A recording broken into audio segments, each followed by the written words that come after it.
स्वागत है आप सभी का आपके अपने YouTube चैनल अभ्यास क्लासेस पे।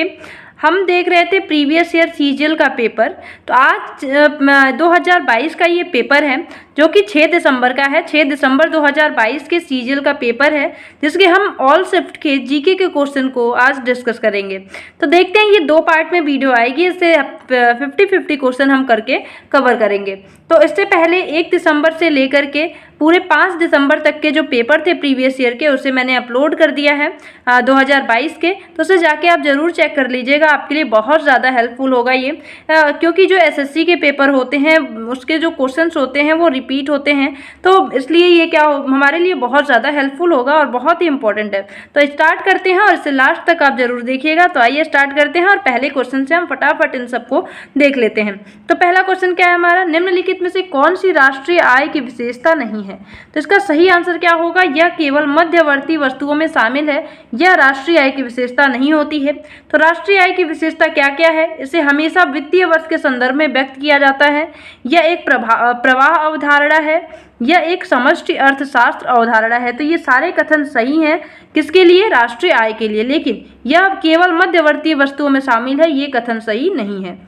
अगला क्वेश्चन देखते हैं, अगला क्या है हमारा, अगला है पुरातत्वविदों के अनुसार हड़प्पा के नगरों में पश्चिमी हिस्सा छोटा और ऊंचा था जिसे डैश कहा जाता था। तो इसका सही आंसर क्या हो जाएगा, नगर दुर्ग कहा जाता था। तो जो पुरातत्वविद हैं उनके अनुसार जो हड़प्पा के नगर थे उनमें जो पश्चिमी हिस्सा होता था उसे नगर दुर्ग के रूप में जाना जाता था। ये छोटा होता था और ऊंचे स्थान पे होता था, तो इसे नगर दुर्ग कहा जाता था। अगला क्वेश्चन क्या है हमारा, अगला क्वेश्चन है सरकार की किस शाखा का उत्तरदायित्व तो कानूनों और नीतियों को लागू करना है? तो इसका सही आंसर हो जाएगा कार्यपालिका। जो सरकार की कार्यपालिका है उसका काम क्या होता है कि जो कानून बनते हैं और नीति लागू होते हैं, ये कार्यपालिका का काम होता है। मैंने पॉलिटी के रिपीटेड क्वेश्चंस को अपलोड किया है, उसकी पूरी सीरीज अपलोड की है, उसे जाके आप जरूर देखिए। प्राचीन भारत का इतिहास, मध्यकालीन, आधुनिक और विश्व इतिहास, इन सबके क्वेश्चंस की सीरीज अपलोडेड हैं। और ऐसे क्वेश्चंस हैं जो कि बार बार पूछे गए हैं, बहुत बार रिपीट हुए हैं, 10-10 बार एक क्वेश्चन रिपीट हुए हैं। तो इन्हें जाके आप जरूर चेक करिए, बहुत ज़्यादा इंपॉर्टेंट है, बहुत हेल्पफुल रहेगा आपके लिए। तो देखते हैं, होप कि आप उन्हें जरूर चेक करेंगे। देखते हैं क्वेश्चंस क्या है हमारा। अगला क्वेश्चन है निम्नलिखित में से किसे हिंदुस्तानी संगीत के कई राग और धुनें तैयार करने का श्रेय दिया जाता है? तो इसका सही आंसर क्या हो जाएगा, तानसेन। तानसेन ऐसे हिंदुस्तानी थे जिनको संगीत के कई राग और धुन तैयार करने का श्रेय दिया जाता है। नेक्स्ट क्वेश्चन क्या है, नेक्स्ट है हमारा मई 2022 में, ये उस टाइम के लिए करंट अफेयर था, खैर हम देख लेते हैं। मई 2022 में हैदराबाद में अंतर्राष्ट्रीय योग दिवस की 25 दिवसीय उल्टी गिनती को चिन्हित करने के लिए आयोजित डैश में सभी क्षेत्रों में सक्रिय हजारों लोगों ने भाग लिया। तो कौन सा उत्सव था वो? तो योग उत्सव था जो कि हैदराबाद में इसका आयोजन किया गया था। नेक्स्ट क्या है, भरतनाट्यम और कुचिपुड़ी नृत्यांगना यामिनी कृष्णमूर्ति को 2016 में निम्नलिखित में से किस पुरस्कार से सम्मानित किया गया था? देखिए ये बहुत पुराना है, इसलिए हमारे लिए ये रिपीट होने के इसके चांसेस हैं। तो पद्म विभूषण से जो यामिनी कृष्णमूर्ति हैं, ये एक कुचिपुड़ी नृत्यांगना है, इनको 2016 में पद्म विभूषण से सम्मानित किया गया था। अगले क्वेश्चन को देखते हैं, अगला है जून 2022 में सर्वोच्च न्यायालय ने निर्देश दिया कि देश भर में प्रत्येक संरक्षित वन, राष्ट्रीय उद्यान और वन्य जीव अभयारण्य के आसपास उनकी सीमांकित सीमाओं से आरंभ करते हुए कम से कम डैश को अनिवार्य इको सेंसिटिव जोन घोषित किया जाए। तो इसका सही आंसर क्या है, 1 किलोमीटर।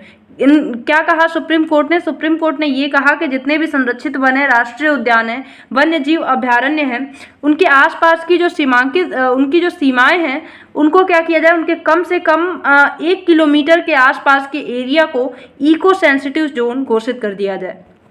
अगला क्वेश्चन क्या है, नवंबर 2022 में सेवानिवृत्त सेना अधिकारी राज शुक्ला को डैश के सदस्य के रूप में नियुक्त किया गया है। तो इसका सही आंसर क्या हो जाएगा, संघ लोक सेवा आयोग। देखिए ये बहुत पुराना करंट अफेयर तो है नहीं, ये सब दिसंबर नवंबर 2022 के ही करंट अफेयर हैं। तो अभी जितने भी पेपर, जैसे अभी CHSL का होने वाला है, सीजीएल का पेपर चल रहा है, तो ये सारे क्वेश्चन रिपीट हो सकते हैं, तो इन्हें आप ध्यान रखें, ऐसा नहीं है कि हमारे लिए इंपॉर्टेंट नहीं है। अगले क्वेश्चन को देखते हैं, अगला क्या है, जब अपरदन में लिग्निन और काइटिन प्रचुर मात्रा में होता है तो अपघटन की दर पर क्या प्रभाव पड़ता है? तो अपरदन जब हो रहा हो उसमें और लिग्निन और काइटिन प्रचुर मात्रा में हो तो अपघटन की दर क्या हो जाएगी, धीमी हो जाएगी। ध्यान रखिएगा, अपघटन की दर क्या होगी, धीमी हो जाएगी। नेक्स्ट क्या है, सुनंदा नायर निम्नलिखित में से किस नृत्य शैली के लिए किस नृत्य शैली के प्रदर्शन के लिए प्रसिद्ध हैं? तो सुनंदा नायर जो हैं ये मोहिनी अट्टम के लिए प्रसिद्ध हैं, तो ध्यान रखिएगा सुनंदा नायर मोहिनी अट्टम के लिए प्रसिद्ध हैं। नेक्स्ट हमारा क्या है, मई 2022 में नीति आयोग के नए अध्यक्ष के रूप में किसे नियुक्त किया गया? तो सुमन बेरी को नियुक्त किया गया। वर्तमान में कौन क्या है, मेरी एक वीडियो है उसे जाके आप चेक कर लीजिए, कहाँ पे किसके सदस्य किसके अध्यक्ष कौन हैं, ये सब कुछ आपको उसमें पता चल जाएगा। नेक्स्ट क्वेश्चन क्या है हमारा, डैश में आम्र बौछार सामान्य है, कहाँ पे ये मैंगो सोअर किया जाता है? तो ध्यान रखिए केरल राज्य में मैंगो सोअर आम बात होती है। नेक्स्ट क्वेश्चन क्या है, निम्नलिखित में से कौन सी फसल उत्तर भारत में रबी के मौसम से संबंधित है? तो जो जौ है ये उत्तर भारत में रबी की फसल है, तो जौ क्या है, रबी की फसल है। नेक्स्ट क्वेश्चन क्या है, एक खाद्य श्रृंखला में द्वितीयक उत्पादक डैश होते हैं? तो शाकाहारी जो हैं, एक खाद्य श्रृंखला में द्वितीयक उत्पादक किसको कहा जाता है? शाकाहारी को कहा जाता है। तो ध्यान रखिएगा द्वितीयक उत्पादक कौन होते हैं? शाकाहारियों को कहा जाता है। और प्राथमिक उत्पादक क्या होते हैं? हरे पेड़ पौधे जो हैं इनको खाते हैं शाकाहारी। शाकाहारी के बाद द्वितीयक उत्पादक किसको कहा जाता है? शाकाहारियों को ही कहा जाता है। अगला क्वेश्चन क्या है, अगला हमारा है धोने का सोडा का रासायनिक सूत्र क्या है? तो धोने का जो सोडा होता है धावन सोडा, इसे Na2CO3.10H2O को क्या बोला जाता है? सोडियम कार्बोनेट .10H2O को धोने का सोडा बोला जाता है। और सोडियम बाइकार्बोनेट को क्या बोला जाता है? खाने का सोडा बोला जाता है या फिर बेकिंग सोडा। तो ध्यान रखिएगा सोडियम बाइकार्बोनेट NaHCO3 जो होता है ये क्या होता है? बेकिंग सोडा होता है NaHCO3। तो इसे ध्यान रखिएगा क्योंकि ऐसे क्वेश्चन, बोरैक्स क्या होता है? Na2B4O7 ये बोरैक्स होता है। जिप्सम और प्लास्टर ऑफ पेरिस, इन सभी को ध्यान रखिएगा, मैंने प्रीवियस वीडियो में बताया है, तो उसमें आप अगर उसे देखेंगे तो आपके ये सारे क्लियर हो जाएंगे।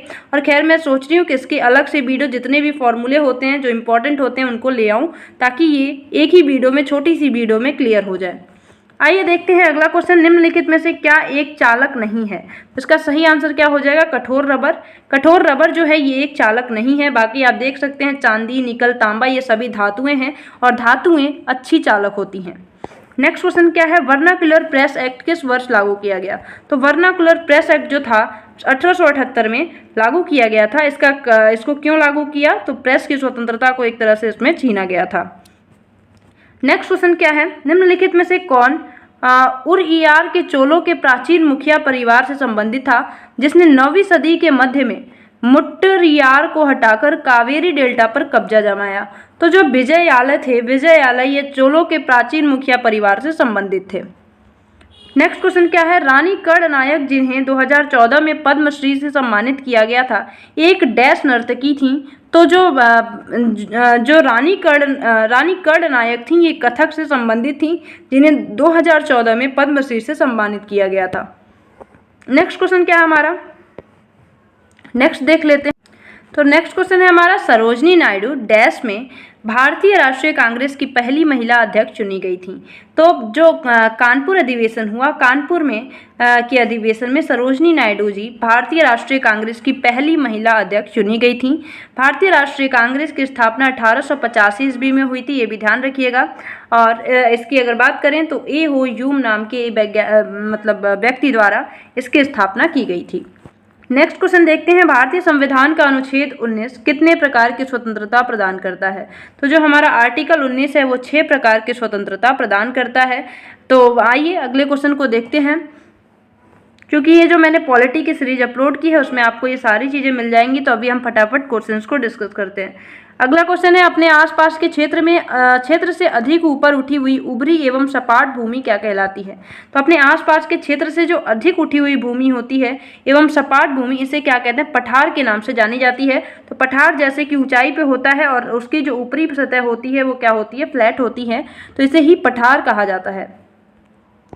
नेक्स्ट क्वेश्चन है, हरित क्रांति के पहले चरण में HYV बीजों का उपयोग किस समूह के राज्यों के अधिक संपन्न लोगों तक सीमित था? तो इसका सही आंसर हो जाएगा पंजाब, तमिलनाडु और आंध्र प्रदेश। इन्होंने ही हरित क्रांति के दौरान जो HYV बीजों का यूज किया गया तो इन राज्यों में ज़्यादा किया गया, और वो भी संपन्न लोगों के द्वारा, क्योंकि ये जेनेटिकली मॉडिफाइड बीजें थीं और इसलिए ये महंगी होती हैं।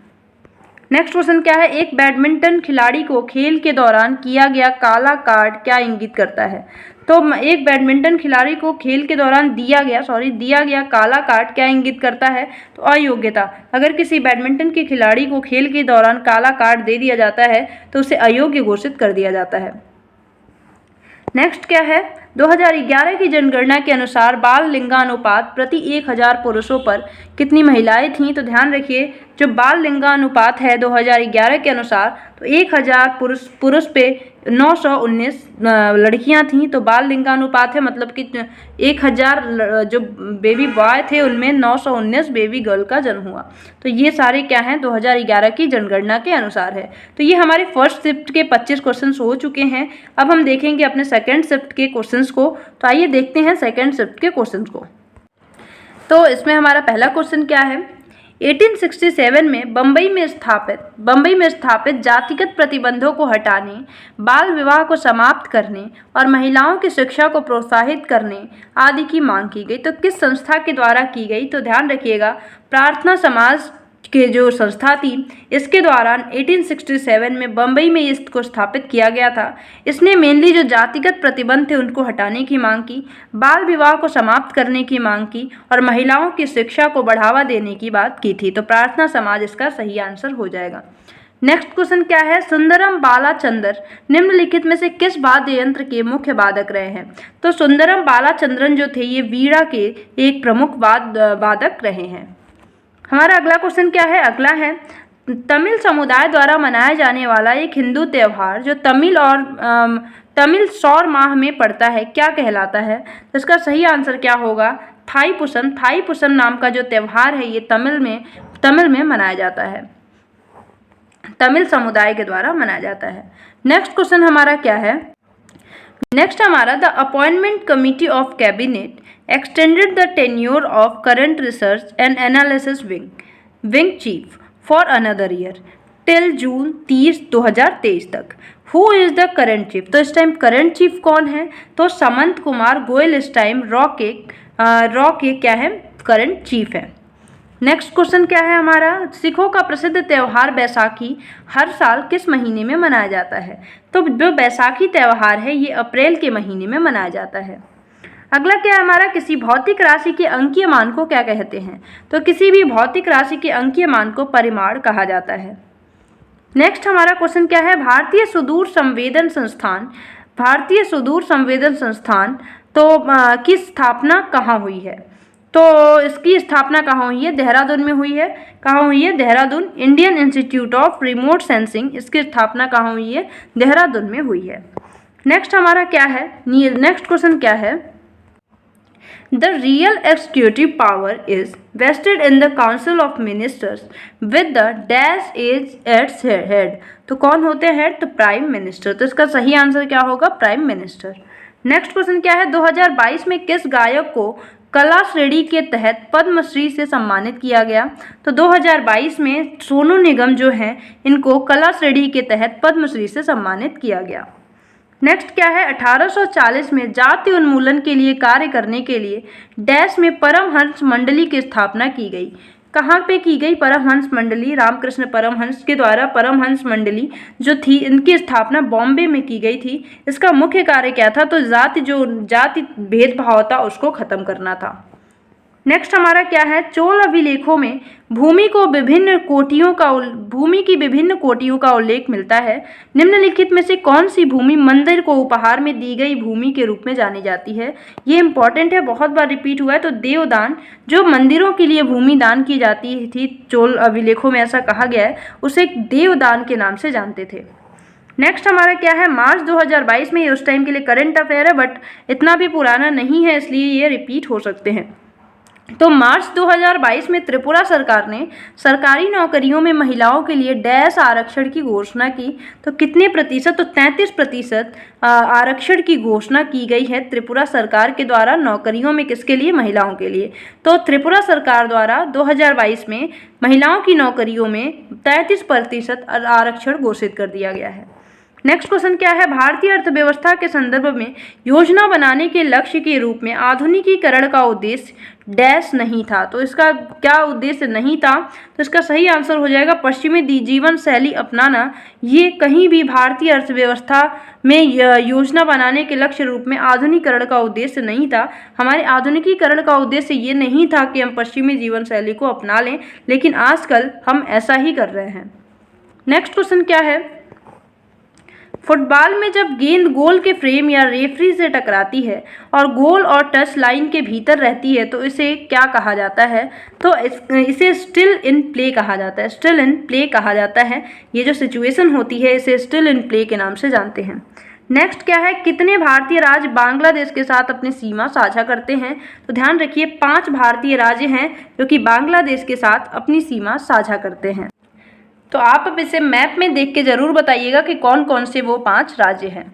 नेक्स्ट क्वेश्चन क्या है, भारत ने राष्ट्रमंडल खेलों का आयोजन कितनी बार किया है, तो भारत ने जो राष्ट्रमंडल खेल है इनका आयोजन 1 बार किया गया है। तो भारत में राष्ट्रमंडल खेलों का आयोजन 1 बार हुआ है।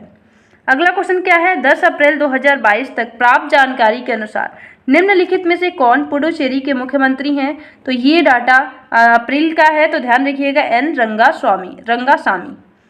नेक्स्ट क्वेश्चन क्या है, स्तंभ ए का स्तंभ बी से मिलान कीजिए। ये कुछ प्रॉब्लम्स दी गई हैं, जो कि कमियां दी गई हैं शरीर में, किसके कारण होती हैं ये हमें बताना है। तो देखते हैं, पहला जो है क्वाशियोरकर जो रोग है ये किसके कारण होता है, ध्यान रखिएगा क्वाशियोरकर जो है ये प्रोटीन की कमी के कारण होता है। नेक्स्ट बात करते हैं कमजोर हड्डियां और मांसपेशियां। जो कमज़ोर हड्डियां और मांसपेशियां हैं, आप जानते हैं हमारी हड्डियों में कैल्शियम बहुत ही आवश्यक है।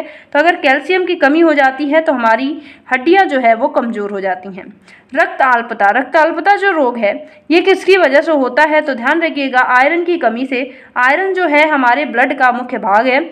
आयरन हीमोग्लोबिन का लाल रंग किसकी वजह से, आयरन उसमें होता है। तो अगर आयरन की कमी हो जाती है तो रक्ताल्पता रोग मतलब रक्त की कमी हो जाती है। आयोडीन की कमी मतलब घेंघा। तो इस हिसाब से जब आप इसे मैच करेंगे तो हमारा ऑप्शन नंबर 4 सही होगा। नेक्स्ट क्वेश्चन देखते हैं। नेक्स्ट क्वेश्चन क्या है हमारा, नेक्स्ट क्वेश्चन पूछ रहा है कि in 1664 who discovered the 5th star in the trapezium में 5th स्टार। तो who discovered the 5th star in trapezium an asterism mini constellation जिसे कहते हैं इन द कॉन्स्टेलेशन ओरियन। तो इसमें 5th स्टार जो ट्रेपेजियम है उसमें 5th स्टार की खोज किसने की, तो ध्यान रखिए रॉबर्ट हुक के द्वारा इसकी खोज की गई थी। नेक्स्ट क्वेश्चन क्या है, मिल्क ऑफ मैग्नीशिया का पीएच कितना होता है, तो मिल्क ऑफ मैग्नीशिया का पीएच क्या होता है, 10 होता है। तो इसका पीएच क्या है, बेसिक है, ध्यान रखिएगा। मिल्क ऑफ मैग्नीशिया किसे कहते हैं इसे आप कमेंट सेक्शन में जरूर बताइएगा। एक और दे रही हूँ, लाल दवा किसे कहते हैं, लाल दवा का भी फॉर्मूला आप जरूर बताइए क्योंकि ये जनरल नेम है मिल्क ऑफ मैग्नीशिया। देखिए अगर आप फॉर्मूले को देखेंगे तो आपको लगेगा कि ये कितना ईजी था, बट नाम से हो सकता है बहुत लोग को कन्फ्यूजन हो सकती है, तो इसे आप जरूर बताइएगा।